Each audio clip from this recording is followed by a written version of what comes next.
Peter Jackson, un garçon qui va découvrir le jazz.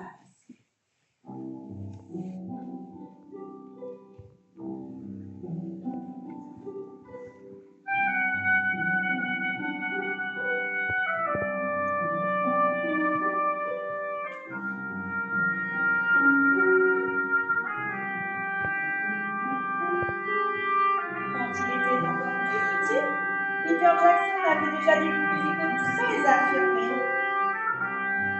Quand son père chantait, Peter marmonnait. Quand sa mère chantait, il gazouillait. À l'âge de 5 ans, Peter avait sa propre trompette.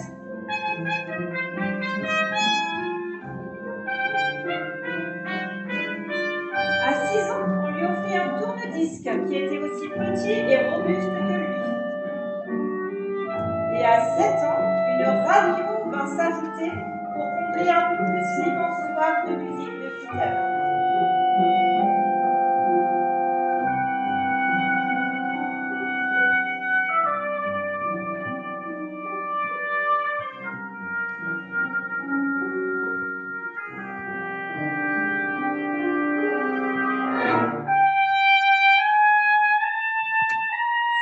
Un jour, Peter scotcha une pancarte audacieuse sur la porte de sa chambre.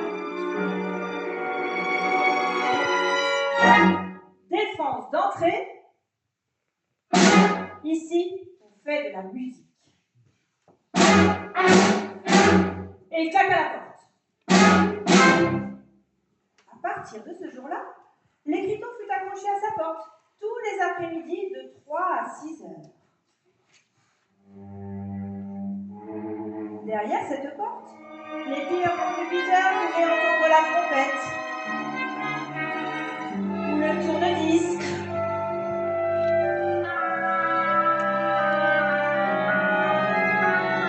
ou la radio.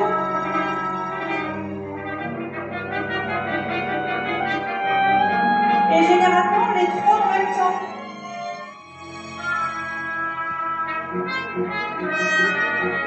La trompette était de loin la plus sonore.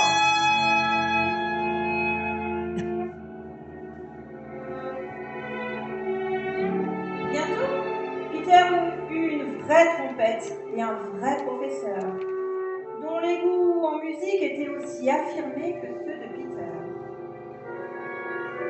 Les parents de Peter commencèrent à entendre des gammes.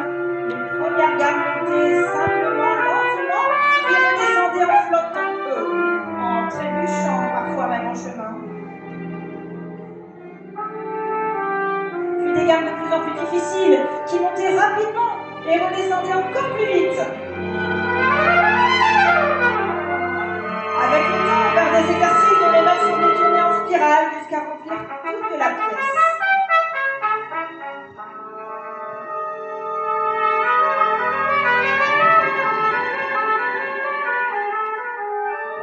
Après les exercices, Peter se mit à jouer de vrais morceaux.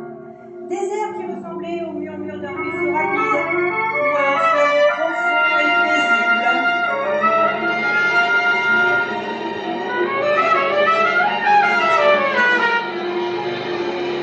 Ou à une tempête, ou parfois comme rien à ce que les parents de Peter ne pouvaient imaginer du tout.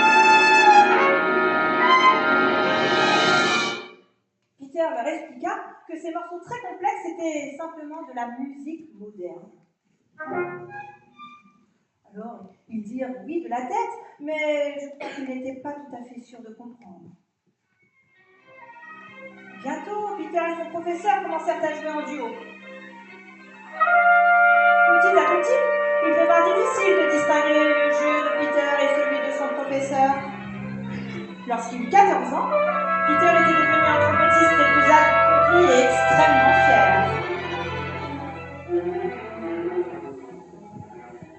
Un après-midi d'été, bien que le talon fût accroché comme d'habitude sur la porte de Peter et qu'il était seul, il n'arrivait pas à se concentrer. Dans une maison voisine, tout proche, on attendait un groupe de jazz qui jouait. Menant tous les autres instruments, il y avait un saxophone ténor, dont le jeu semblait plus audacieux et est plus surprenant que n'importe quel musicien qu'il n'avait jamais entendu. Peter était curieux, mais il était perturbé.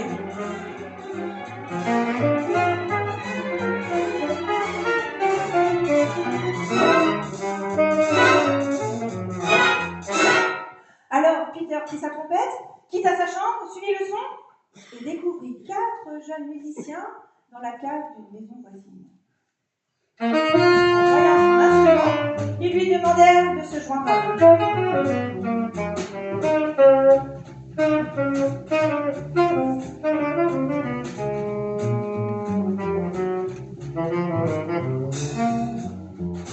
Peter observa encore, mais il ne vit nulle part de partition. Alors il essaya de jouer avec eux. Oh, mais quelque chose ne tournait vraiment pas rond.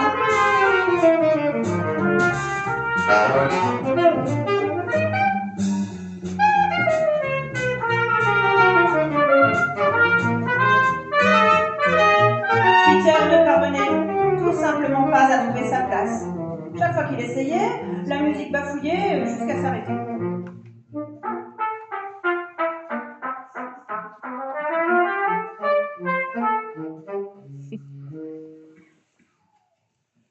Bon, écoute mon petit, lui dit le saxophoniste ténor. Tu connais bien ton instrument, c'est vrai, mais tu ne connais pas du tout le jazz. Allez, va, reviens quand tu le connaîtras mieux.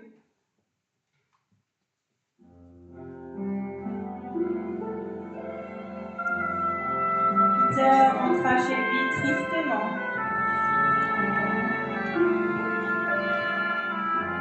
Mais il avait été remué par la musique qu'il avait entendue dans cette cave. Il commença à écouter des disques de jazz, principalement des disques qui mettaient en avant des trompettistes.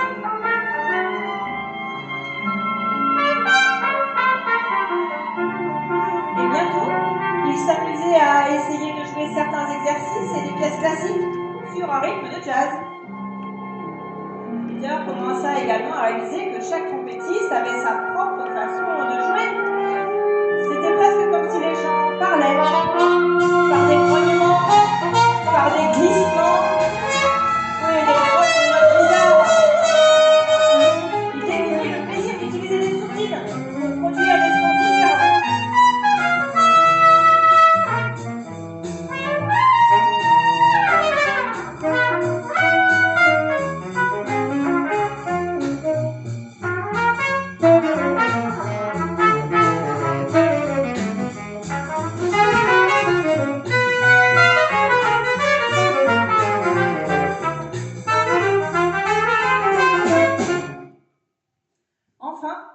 Ça y est, Peter Jackson se sentit prêt.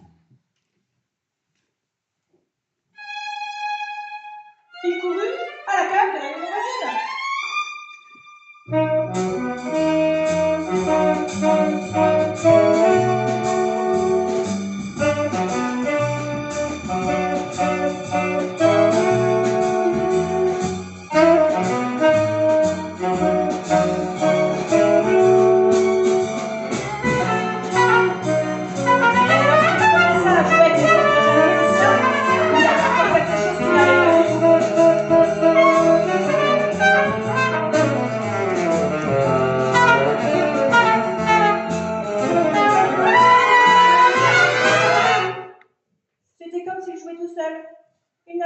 toujours pas à trouver sa place dans le groupe.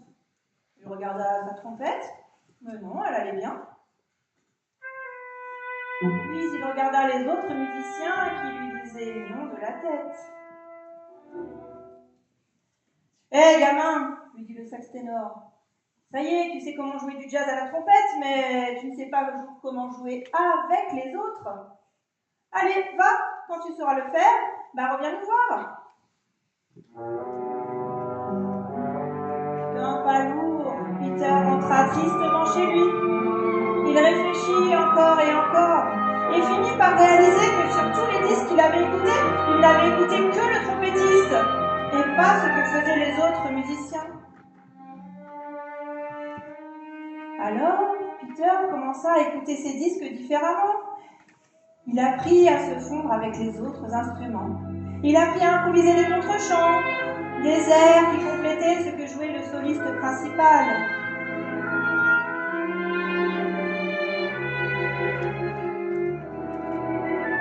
Jusqu'à présent, Peter jouait par-dessus la musique. Mais maintenant, il essayait de se glisser à l'intérieur de la musique.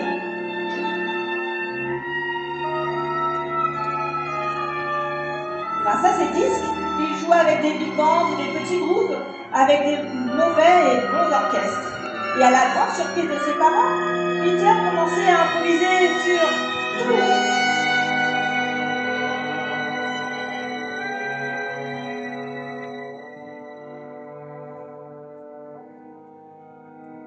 Replongeant aussitôt dans des symphonies, il en ressortit aussi vite avec des nouvelles idées. Il mit de la trompette au milieu du quatuor à cordes.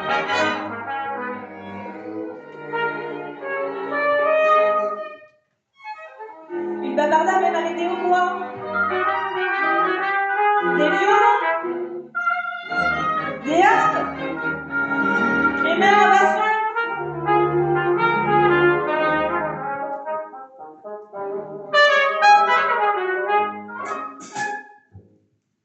Alors cette fois-ci, une fois de plus, Peter se sentit prêt et retourna à la cave de la maison voisine.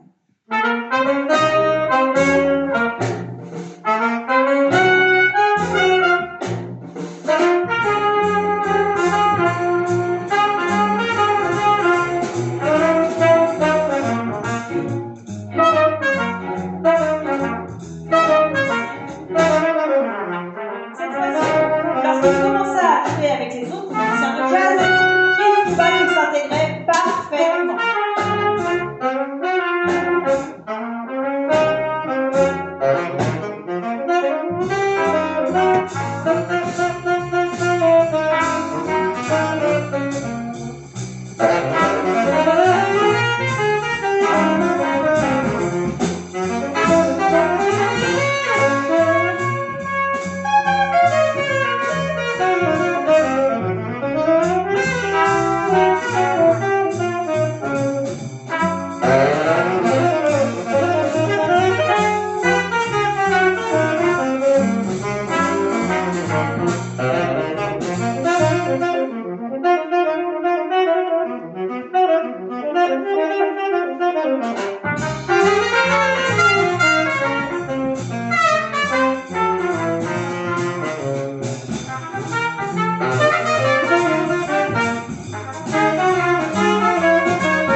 Dis donc, mon petit, dit le sax ténor à Peter, très inquiet.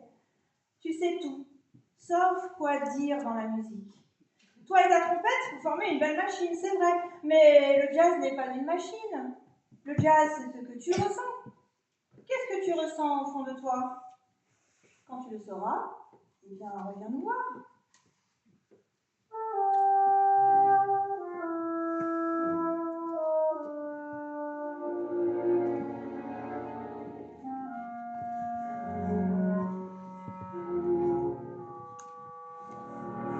Peter rentra tristement chez lui, d'un pas lourd. Au début, il était perplexe. Mais sur le chemin du retour, il finit par être en colère. Alors il se précipita dans sa chambre, arracha le tricot de sa porte, saisit sa trompette et commença à jouer.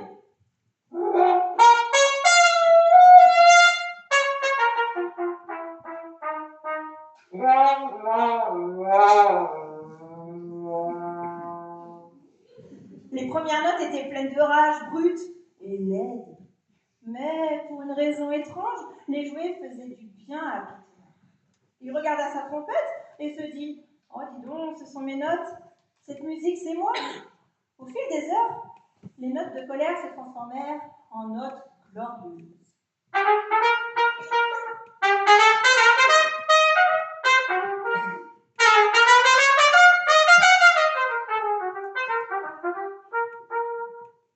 Puis en notes joyeuses.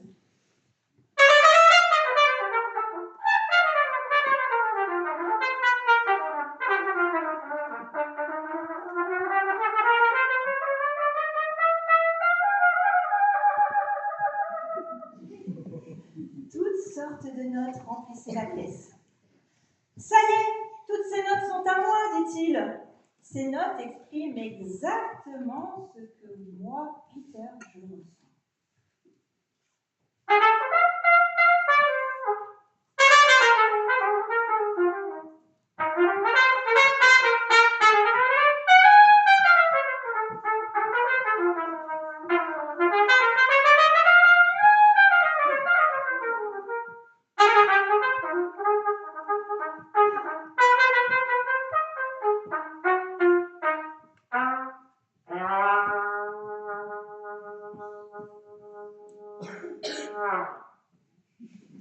Pendant tout ce temps, Peter grandit.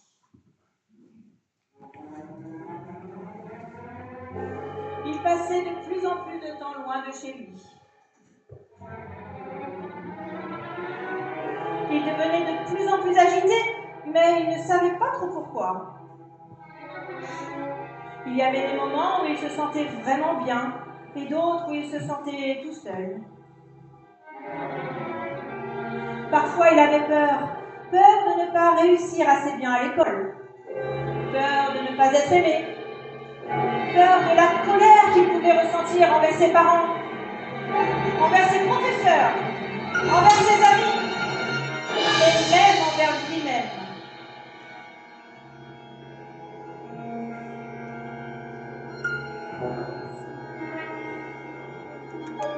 Parfois, Peter ne pouvait pas rester assis quand il y avait des sentiments qui se bousculaient en lui.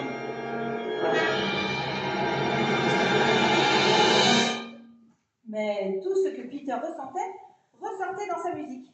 C'était comme si sa trompette était devenue une partie de lui-même. Peter retrouva le vieil écriteau « Défense d'entrée, ici on fait de la musique ». Et il le remit sur sa porte. Désormais, ça y est, Peter se sentait vraiment prêt. Une fois de plus, il retourna en courant à la cave de la maison voisine.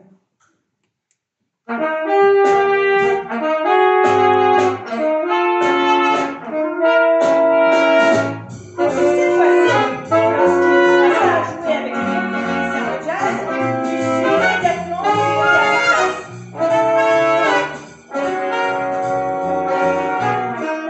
place. Ils jouèrent longtemps, remplis de bonheur de créer la musique ensemble.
ça finit où cette histoire? Je veux dire, qu'est-ce que je dois savoir de plus?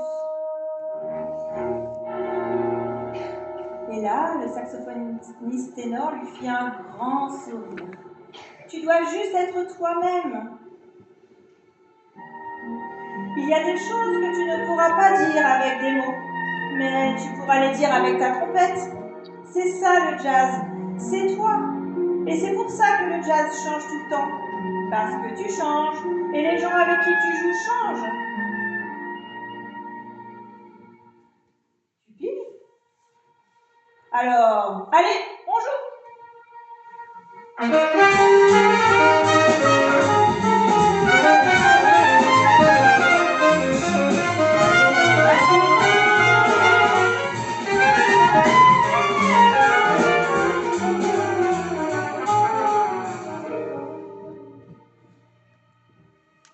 Tard cette nuit-là, quand Peter Jackson rentra chez lui, il fabriqua une nouvelle pancarte.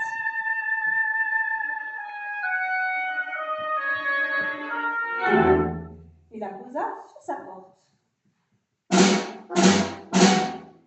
Et sur celle-ci, on pouvait lire « Ici, on fait de la musique, soyez les bienvenus !»